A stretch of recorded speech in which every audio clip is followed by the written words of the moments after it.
Buenas chicos, ¿cómo están? Mi nombre es Franco y en este video vamos a estar hablando sobre hashing. Si no vieron el video pasado, se lo dejo acá en una tarjetita para que vayan y lo vean. Pero bueno, básicamente nosotros vamos a estar viendo en esta PPT lo que es la creación de índices por el lado de hashing, ¿sí? En el video que viene vamos a estar hablando sobre árbol B, ¿bien? El objetivo es crear una estructura adicional a la tabla, ¿sí? Que nos permita mantener todos los datos ordenados en función, bueno, alguna clave. Básicamente también tenemos que el índice puede formar parte de la tabla o ser una estructura adicional a la tabla, ¿sí? Donde, bueno, se crea generando espacios adicionales, ¿sí? Y la necesidad de incorporar y eliminar valores en ambos sitios. Existen tres formas para acceder a los datos. Tenemos la secuencial indexado y directo o random, ¿sí? Bueno, también existen dos métodos para crear índices, ¿sí? En un sistema de gestión de base de datos que, bueno, como les decía, en este video vamos a estar hablando de hashing y en el próximo de árbol B, ¿bien? Bueno, de las tres formas para acceder tenemos la secuencial, que básicamente es el acceso que se realiza en función al modo en que ingresaron los datos. El secuencial indexado, el cual es el acceso que se realiza en función de alguna clave que fue definida. Y el directo o random, que bueno, el acceso es en forma directa a una clave sin realizar ningún recorrido. ¿Bien? El hashing trabaja sobre bueno, lo que es el concepto de una tabla y la función de hash. ¿Bien? Ahora paso a la siguiente PPT un segundo. Básicamente recibimos un dominio, ¿sí? El cual va a acceder a lo que es la función hash. Esa función hash nos va a transformar este dominio, ¿sí? En bueno, un dominio hasheado, ¿bien? La cual va a tener el largo de una tabla, ¿sí? Bueno, básicamente esto es para agregarle una capa de seguridad, ¿sí? A estos datos. Y bueno, también nos aclara de que las buenas funciones hash tienen las siguientes cualidades que son muy importantes porque pueden llegar a sucedernos, que es básicamente evitar colisiones, que se cumple dado un conjunto de valores de entrada, la salida es distinta, tiende a distribuir las claves uniformemente y es fácil de calcular, aunque el tiempo de ejecución debe ser O a la 1, ¿sí? Bueno, hablando de las colisiones, básicamente estas se generan, ¿sí? Porque una clave genera un valor en una posición en la tabla que ya está ocupada, ¿sí? Existen varias técnicas para resolver este tipo de colisiones.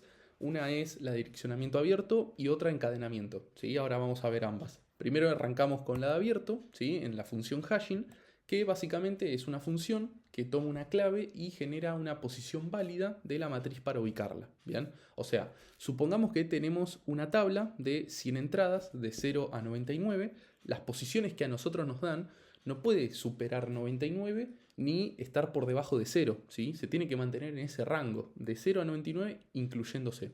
Ahora, la función recibe las siguientes claves, la 1, la 2, la i y la j, y devuelve las siguientes posiciones. Eso es lo que hace la función básicamente. Ahora, ¿qué pasa?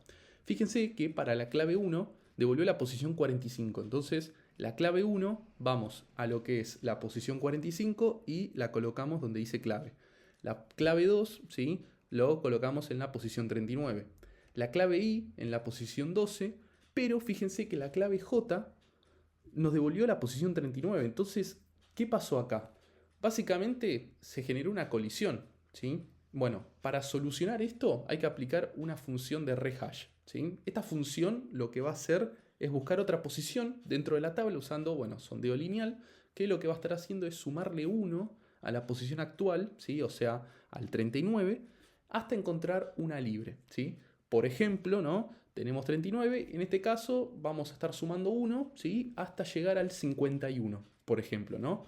¿Por qué puede darse esto? Bueno, porque por ahí el 40, el 41, así hasta el 50 estén todos ocupados. Entonces el siguiente disponible es el 51. Ahora, si el 40 estaba libre, listo, lo encajábamos ahí y ya está. Pero bueno, puede darse el caso. Bien, ahora supongamos, ¿no? Una vez que ya tenemos toda la tablita armada, que queremos buscar la clave i, ¿sí? Por decir, ¿sí? Que la clave i, acuérdense que estaba en la posición 12. Bueno, aplicamos la función de hash y obtenemos la posición 12, ¿sí? Bueno, comparamos esa clave que hallamos en esa posición con la clave que estamos buscando. Si coinciden, listo, el puntero de la tabla va a apuntar a donde comienzan los datos y ya está. Ahora, ¿qué pasa si no coinciden? Este es el gran problema, ¿sí? Básicamente es porque ocurrió una colisión, entonces, como en el caso de J, ¿sí? Lo que hay que hacer es básicamente aplicar la función rehash y volver a hacer esta comparación de la clave hasta encontrar la clave que estamos buscando. Bien, bueno, en la función de hash, ¿sí? Aclaramos que, bueno, hashing quiere decir dispersión, pero vamos a estar evaluando lo que es eficiencia y performance. La eficiencia básicamente es que se espera que genere dispersión y ocupe todas las posiciones vacías de la tabla y que no genere valores dentro de un mismo rango limitado, ¿sí? Acá también entra en juego el tamaño de la tabla, ojo, ¿sí? Y el performance básicamente está dada por la cantidad de veces máxima que tenemos que aplicar la función de rehash. Por ejemplo, ¿no? En el caso anterior tuvimos que aplicar la función de rehash una vez, ¿sí? ¿Por qué? Porque fuimos de 39 a 51, ¿sí? Entonces, ¿qué pasa? Tuvimos que hacer 2 lecturas a la tabla, por lo que la cantidad de lecturas a la tabla siempre va a ser una más que la cantidad de veces que se tiene que aplicar la función de rehash. Bien, acá vamos viendo que en casos muy grandes esto puede ser un problema. Bueno, y con la función de rehash lo que vamos a estar evaluando es la funcionalidad. ¿Por qué? Porque se espera que si aplico la función de rehash n veces me tenga que dar n valores distintos, ¿sí?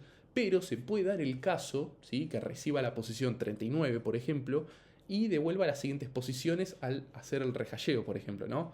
39, 51 y después empiece, ¿sí? A buscar, porque por ahí la clave que queremos buscar se tuvo que hacer muchas veces, lo de rehash, pero en un momento vuelve a aparecer el 39. Entonces, ¿qué pasó ahí? Que volvió el 39. Nada. Tipo, se tardó 20 iteraciones y encima volvió el 39. O sea que vamos a decir que hay 80 posiciones, tipo 100, que era el total, menos 20, que fueron las iteraciones, ¿sí? Que nunca nos va a devolver la función de rehash. Eso es un problema.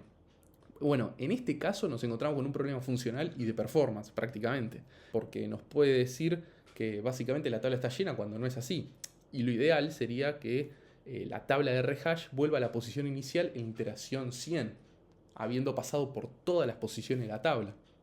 Bueno, ¿cómo lograr que la función de rehash pase por todas las posiciones de la tabla? Básicamente es pensar una función de rehash que sume 1 a la posición que reciba hasta llegar al final de la tabla, ¿sí? Y después, cuando llegue al final de la tabla, resetee y vuelva, ¿no? Supongamos que tenemos 300 claves de tipo de dato entero, ¿sí? ¿Cuál tiene que ser el tamaño de la tabla del hash? ¿Sí? Bueno, acá, básicamente, si 300 son las claves que tenemos, más de 300 mínimo. Pero bueno, hay una noción matemática, ¿sí? Que se fue viendo y demás, que básicamente tenemos que obtener el primer número primo o el segundo, tercero, sí, pero según la cantidad de dispersiones, pero tiene que ser mayor a la cantidad de claves, ¿sí? En nuestro caso puntual, al ser 300 claves, el primer número primo es el 307. Entonces vamos desde 0 hasta 306. Entonces, ahora vamos a ver el tipo de función que tiene que ser la función de hash, ¿sí? Hay 2, doble y cuadrado medio, ¿sí? Estas dos funciones no tienen función inversa, ¿sí? O sea, una vez que hasheamos, listo, no podemos volver atrás. Es un poco una cagada, pero bueno, sirve, ¿no?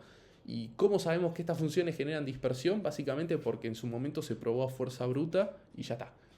Básicamente terminamos de definir eso, ¿bien? En el caso de los dobles, ¿sí? Se va a estar usando hashing doble. Vamos a estar trabajando con esta imagen que está acá arriba. ¿Qué va a pasar? Vamos a tener que tomar la clave numérica, ¿sí? En este caso 2967, y se la va a partir en dos. 29 por un lado y 67 por el otro, ¿sí? Ambos números se va a pasar a binario, ¿sí? Y se va a efectuar una suma OR exclusivo que suma 1 cuando los bits son distintos. O sea, en el caso de 0 más 1 va a devolver 1, en el caso de 0 más 0 va a devolver 0, en el caso de 1 más 0 va a devolver 1, y así sucesivamente hasta que, bueno, 1 más 1 va a devolver 0. ¿Bien? Este número, ahora sí, binario, lo que vamos a hacer es volverlo a transformar y nos va a devolver el número en decimal, ¿sí? 94. Este número, ¿sí? Nos vamos a tener que fijar en nuestra tabla, ¿sí? Con todas las filas que tenemos, que en este caso acuérdense que era 307. Si está dentro de este rango, listo, esta es la posición. Ahora, supongamos que se pasa, básicamente hay que aplicar el módulo de 307, en este caso de, bueno, no 94, pero supongamos que nos dio, no sé, 314. Habría que hacer 307 menos 314, que nos da menos 7, pero con el módulo se pasa a positivo, entonces queda 7, ¿bien? Pero bueno, En este caso puntual, 94 está dentro de las posiciones, ¿sí?, que nos da la tabla, así que no tenemos que hacer nada. Bien, en el caso de cuadrado medio, básicamente hay que usar sondeo cuadrático. Vamos a estar trabajando de vuelta lo mismo con esta imagen que está acá. Vamos a elevar el valor recibido al cuadrado, es decir, 2869 va a elevarse al cuadrado, ¿sí?, y nos va a dar este número, ¿sí?, 8.231.161.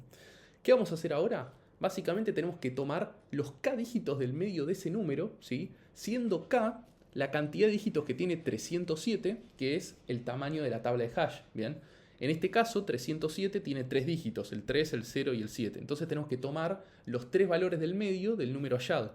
En nuestro caso va a ser 311. Y fíjense que queda simétrico, ¿sí? Quedan 2 números del lado izquierdo y 2 números del lado derecho, ¿sí?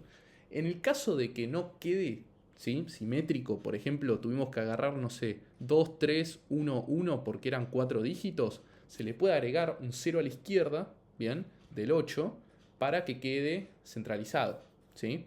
Bien, ahora, si el valor obtenido no está dentro del rango, de nuevo, en este caso 311 no está dentro del rango porque se pasa, es 307, ¿qué pasa? Vamos a tener que aplicar de vuelta la función módulo de 307 con 311. En este caso nos da menos 4 en realidad, pero con el módulo se pasa a 4, ¿sí? Ahora, con este caso, ¿qué ocurre? Supongamos que nos dan dos claves que son distintas, pero que apuntan a la misma posición, ¿sí? O sea, colisionan. Cuando se guarda la clave 2869, ¿sí?, en la posición 19, la clave 2 no puede ir en esa posición. Bueno, en este caso, algo que se podría hacer con rehash es, como vimos antes, ir sumándole da 1, ¿sí?, hasta llegar a la posición tipo que está libre. Ahora, ¿qué pasa si la posición desde 20 hasta 215 está ocupada, está llena? Nada, básicamente vamos a tener que estar iterando hasta llegar a la 216. Bien, bueno, a esto se lo conoce como clustering, ¿sí? ¿Y cómo podemos resolver eso o cómo hacemos para evitarlo? Bueno, sencillo.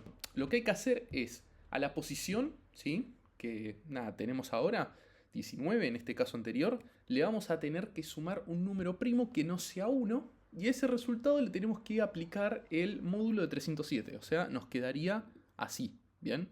Ahora, el número primo, lo ideal es que sea un número relativamente grande, ¿sí?